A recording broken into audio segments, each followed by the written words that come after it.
c'est une affaire politique, c'est une machination, car le dossier est vide. Quand le dossier est vide, le détenu doit être dehors. Donc ce que nous réclamons, que notre président, comme son dossier est vide, il doit être libéré sans condition. Nous pensons que vous avez suivi les procès comme tout le monde à la télévision. Réellement, il n'y a aucune preuve de sa culpabilité qui a été démontrée au cours de ce procès. Mais nous n'avons pas compris pourquoi est-ce qu'il a été condamné à 20 ans de procès, à 20 ans de prison, chose que nous considérons purement injuste, d'où nous demandons simplement sa libération sans condition.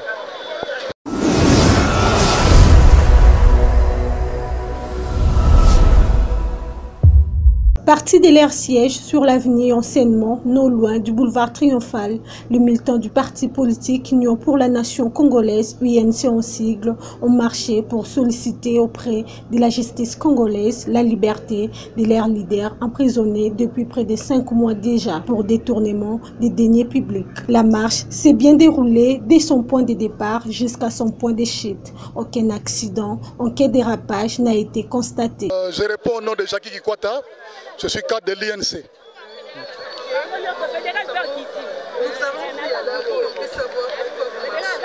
Madame, nous marchons pour réclamer l'acquittement pur et simple de notre leader national, le président Vital Kamerhe, qui a été arrêté injustement.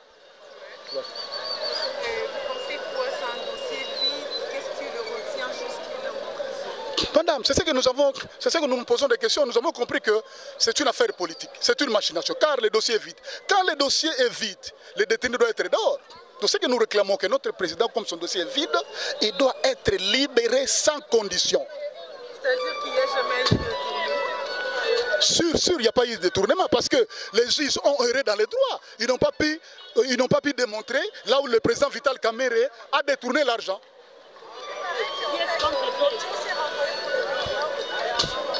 Vous dites? Madame, notre souci le plus ardent est que notre président Vital Kamerhe soit libéré. C'est ça notre souci le plus ardent de tous membres de l'INC. De tous membres de l'INC, parce que nous avons compris que c'est une affaire politique. Les juges ont erré dans les droits. Il n'y a pas de preuves. Jamal a récupéré son arrière, est en train de faire le travail. Mouyima a reconnu avoir récupéré l'argent. Mais nous ne retrouvons aucune trace là où le président Vital Kamerhe a détourné l'argent. Et puis par ailleurs, la population, vous avez dit que Kamerhe a été arrêté au nom de la population. C'est la même population qui marche pour réclamer la libération du président Vital Kamerhe. Vous ne voyez pas que c'est une... Par rapport à tout le rejet des affaires. Madame, rien à faire. Nous avons dit que c'est une affaire politique. Il faut des actions politiques. C'est pourquoi nous sommes en train de faire cette marche. Il faut que Kamerhe soit libéré. Il est innocent. C'est ça notre souci le plus ardent. Ok, quel est votre message par rapport à la population qui est ici par rapport? Notre message le plus ardent est que nous avons tous suivi du début jusqu'à la fin du procès à la RTNC et à toutes les chaînes que le président Vital Kamerhe n'a pas détourné l'argent. Si ce procès n'était pas médiatisé, le peuple congolais devrait rester dans l'ignorance. Mais comme ce procès a été médiatisé, tout le peuple congolais a compris que Kamerhe n'a pas détourné l'argent. Il est arrêté suite à sa nationalité. Il est arrêté parce qu'il est intelligent. Il est arrêté parce qu'il est devenu un témoin gênant. Donc nous devons être derrière le président Vital Kamerhe, soutenir le président Vital Kamerhe, afin que ce monsieur-là soit libéré, soit dehors. Merci beaucoup. Je suis Maëz Sangwa.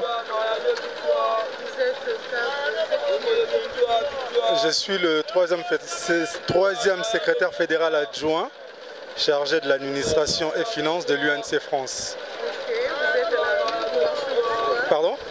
Vous êtes à la rue là, vous marchez pourquoi? Aujourd'hui, nous nous sommes mobilisés pour demander tout simplement la libération de notre leader qui est Vital Kamerhe, qui est incarcéré et que nous considérons d'une manière injuste, à 20 ans de prison en première instance.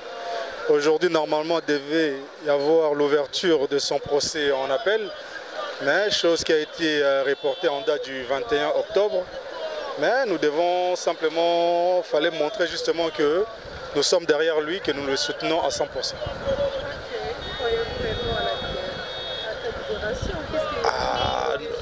Nous croyons à sa libération totalement à 100%. Nous pensons que vous avez suivi les procès comme tout le monde à la télévision. réellement, il n'y a aucune preuve de sa culpabilité qui a été démontrée au cours de ce procès.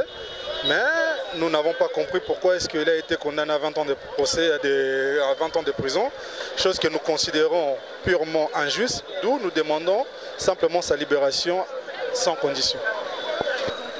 Oui, c'est M. Trudon Bouye, je suis le secrétaire fédéral adjoint de Pretoria en Afrique du Sud. Oui, on est ici dans la rue, premièrement pour soutenir l'état de droit et pour demander la liberté pour notre leader Vital Kamerhe, qui est jusqu'à-là condamné injustement. Je sais que tout le monde a eu le privilège de suivre ce procès, il était médiatisé et nulle part on nous a prouvé avec des pièces à l'appui combien il a pu détourner. On est dans un procès pénal dont il faudra démontrer la preuve irréfutable que M. Vital Kamerhe a détourné l'argent. Nous croyons à la justice de notre pays, c'est pour cela que nous sommes allés en appel. Et en principe, le procès en appel devait commencer aujourd'hui, mais malheureusement, ça a été repoussé. Nous croyons à la justice. M. Kamerhe a également travaillé pour cette justice. Nous savons que la justice sera faite pour notre leader Vital Kamerhe.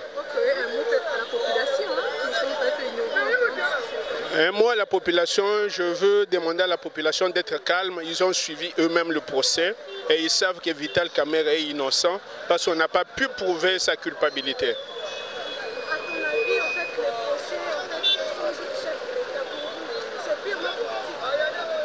C'est un procès politique parce que M. Jamal a reconnu avoir eu la totalité du montant et le travaux était en train de se faire et continue à se faire. On se demande pourquoi M. Kamerhe est en prison alors qu'il n'était qu'un simple directeur de cabinet et il travaillait sous les ordres de son chef. Ok. Merci beaucoup.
Signalons par ailleurs que c'est ce vendredi 7 août que le directeur des cabinets du chef de l'État devait se présenter à la Cour de cassation en rapport avec son procès en appel. Mais malheureusement, cela n'a pas eu lieu. Il a été repoussé au 21 août prochain.